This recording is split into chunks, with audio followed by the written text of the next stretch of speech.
second most important house of the parliament is the Lok Sabha, which is also known as lower house or house of people or popular house, as it includes the representatives which have been directly elected during the elections, and it enjoys more powers than Rajya Sabha. It has the power to grant money for administration of the country, as it is the one which can pass any money bill and formulate financial budgets for the country. Composition of the Lok Sabha. The Lok Sabha is composed of representatives of people, those who have been chosen directly by elections on the basis of adult suffrage. Now, what is meant by adult suffrage is the right to vote regardless of any discrimination which can be done on the basis of religion, on the basis of caste or creed or color or states. The maximum strength of the house envisaged by the constitution is now 552, of which 530 members are the representatives of the states and 20 members the representatives of the union territories, and not more than 2 members of the Anglo-Indian community to be nominated, who can be nominated by the President of India. Because that community is not adequately representative in the house. The Lok Sabha at present consists of 543 members. Of those, 530 are directly elected from the states and 13 from the union territories, and the 2, as mentioned, nominated by the President to represent the Anglo-Indian community. Universal adult franchisee, which means a voter is registered at the age of 18 years without any discrimination of caste, creed, color, religion or sex, and is called universal adult franchise. And our constitution gives the rights to every citizen who have attained the age of 18 can vote in the general elections, so as to elect the representatives to the parliament and the state legislature. He possesses the right without any discrimination in our country. Next is qualifications for the Lok Sabha members. The Lok Sabha member should be a citizen of India. He should be at least 25 years old or above. He should possess such other qualifications as may be prescribed in that behalf by or under any law made by the parliament. He should be registered as a voter in any of the parliamentary constituencies. He should not be an undischarged insolvent. That means he should not be indebted and he is not able to pay off his debts. Should not be of unsound mind. He should be mentally sound, mentally fit he should be. He should not be a proclaimed criminal. He should not have any criminal charges against him and should not hold any other office of profit under the government of India. The tenure of Lok Sabha, as we know that the members of the Lok Sabha are elected by the adult universal suffrage or adult universal franchise for a period of 5 years to represent their respective constituencies, and they hold their seats for 5 years or until the body is dissolved by the President on advice of the Council of Ministers. This actually happened with the 11th, 12th and the 13th Lok Sabhas, which were dissolved on 4th December 1997, 26th April 1999 and 6th February 2004 respectively. During a proclamation of emergency, the Parliament, that is Lok Sabha, can extend its own term by 1 year at a time. That is also possible. Extension of this 5 years by 1 more year is also possible. The extension, however, cannot continue beyond 6 months after the proclamation of emergency has ceased. That means stopped to exist. The leader of the house is our Honorable Prime Minister Shri Narendra Modi, and in this capacity he is given a special seat on the treasury benches. The leader of the opposition is the leader or head of the second largest political party in the house, and provided the party has to get at least 1/10, that means at least 10% seats of the total membership of the house.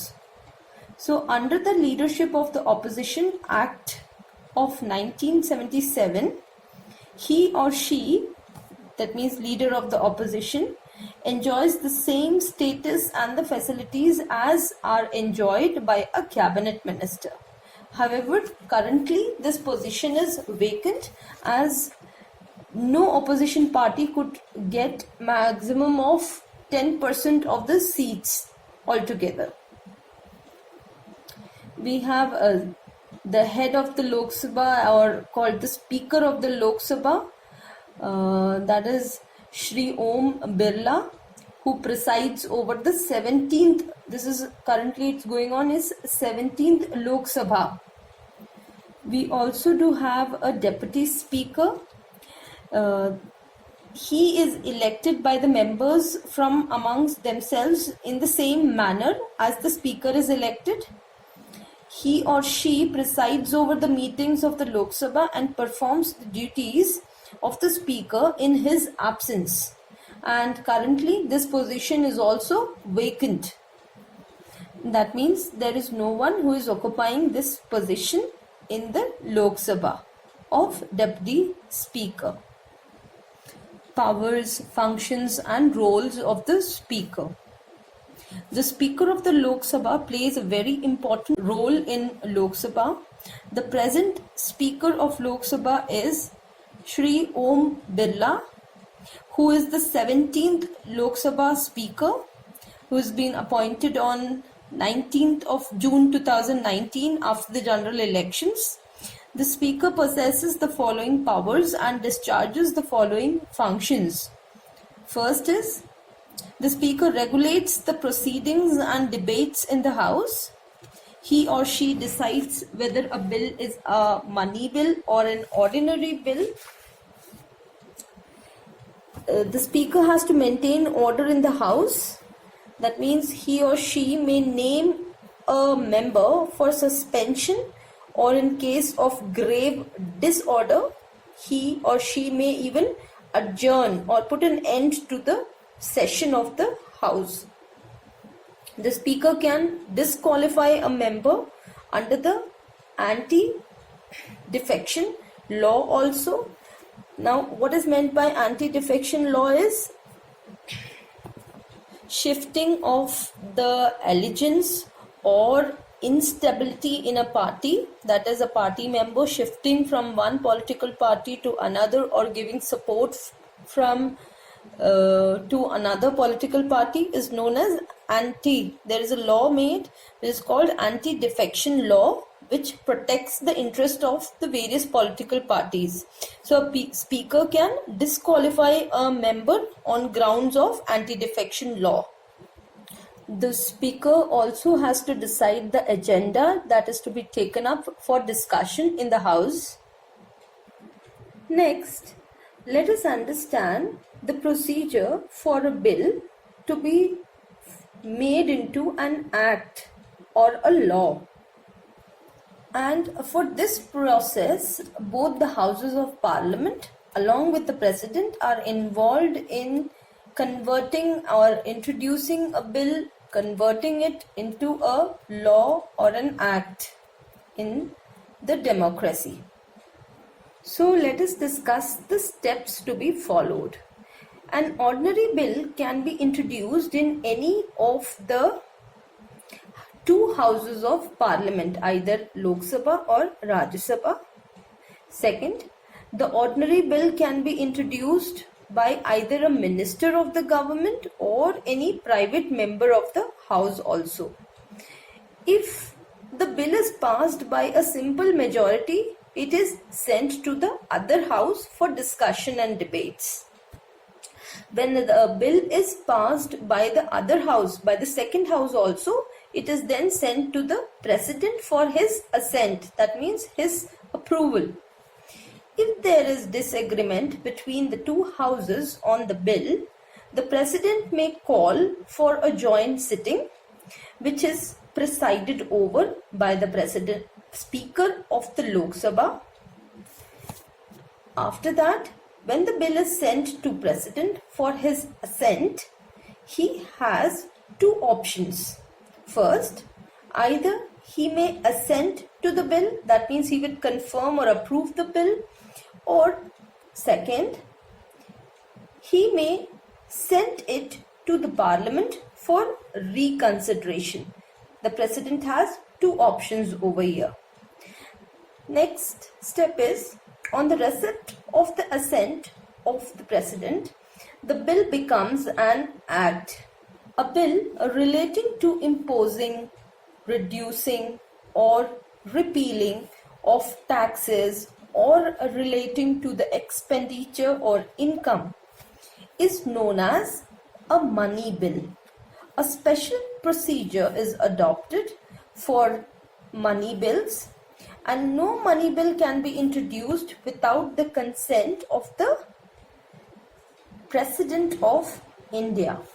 It can only be introduced in the Lok Sabha. Now let us discuss the powers of the Union Parliament. The Union Parliament enjoys various powers like legislative, financial. It has the control over the executives. It has certain constitutional powers, certain electoral and judicial powers. Let us understand them one by one. So, first one is legislative powers. That means making of laws, the powers related to making laws.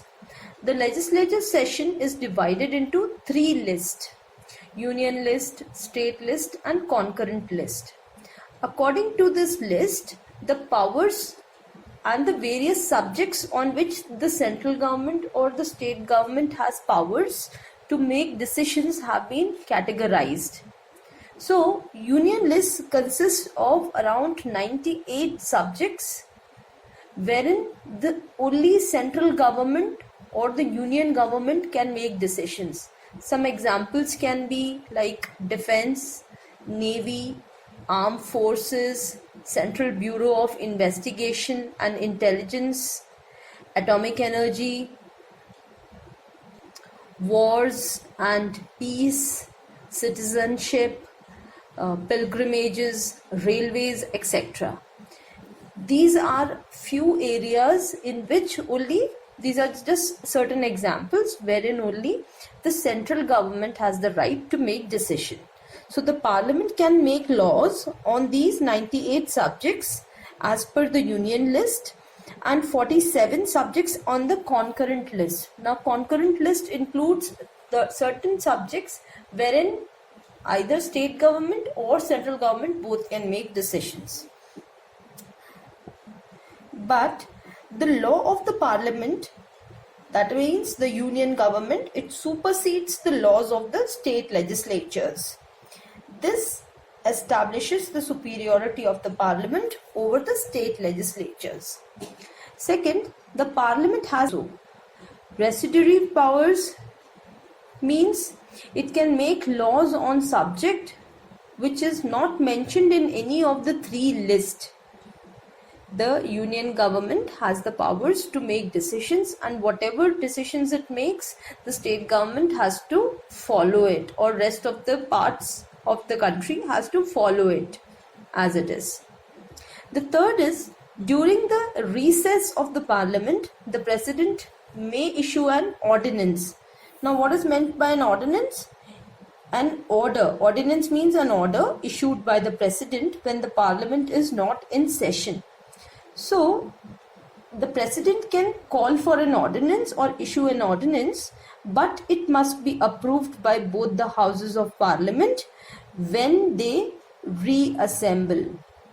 The ordinance stops to operate 6 weeks after the reassembly of the parliament, or unless approved by the later or earlier. Second powers is financial powers. The Lok Sabha has the power to control the national finances of the country. It has the power to pass the annual budget of the union government for a financial year.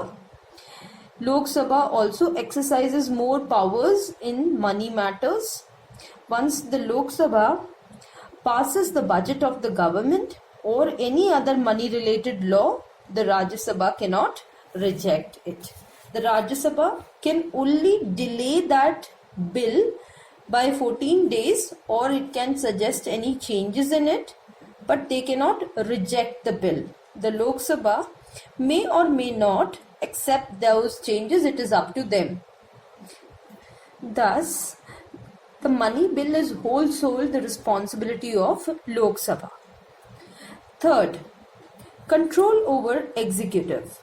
The Prime Minister and the Council of Ministers are collectively responsible to the Lok Sabha, and they remain in office as long as they continue to enjoy the confidence of the Lok Sabha by simple majority. Fourth, constituent function. The bill to amend the constitution may be moved in either houses. It has to be passed in both the houses by either a simple majority or about a 2/3 majority, as provided under the Article 368 of the Constitution. So, this means that the Union Parliament can also make amendments or changes in the Constitution. The laws which have been made earlier, they can be even changed or amended from time to time with the help of Union Parliament. Fifth, electoral function. The elected members of both the houses of parliament, along with members of the state legislative assemblies, constitute the electoral college to elect the president of India. Electoral college means a joint body of elected members of parliaments and members of legislative assemblies which elect the president. The Vice President of India is elected by members of parliament of both the houses. The Lok Sabha also elects its speakers and the deputy speaker also. So these are the electoral functions to elect the various representatives of the country, starting with president, vice president, speakers and deputy speaker. Last in the row is judicial function. In here, the parliament exercises the power to impeach the president. Now, impeachment means it is to call for questioning. If suppose parliament is having any doubt, they can call for questioning the integrity or validity of the following individuals. That is the president, it can be the vice president, it can be the judges of Supreme Court or High Court, according to the procedures which have been laid down for impeachment. The parliament can also punish a person for disturbing its workings or for showing disrespect for the house as mentioned. Now let us discuss the relationship or differences between Lok Sabha and Rajya Sabha by having a comparative study between them. So first, based on term, Lok Sabha is elected for a period of 5 years, whereas Rajya Sabha is elected for a term of 6 years and it cannot be dissolved. However, Lok Sabha can be dissolved if required. Second is composition. There are around 530 members from the states, 20 from the union territory, and 2 are nominated by the president. That means it has 552 total members. The members cannot exceed 552 in Lok Sabha, though in Rajya Sabha the composition is 238 members are elected and 12 are nominated by the president, and the number cannot exceed 250. Third is qualification required or the eligibility criteria for Lok Sabha members. It is minimum age 25 years, should be an Indian, should not be insolvent, shouldn't hold an office of profit under any government department, and should be registered in the electoral rolls in the constituencies for Lok Sabha.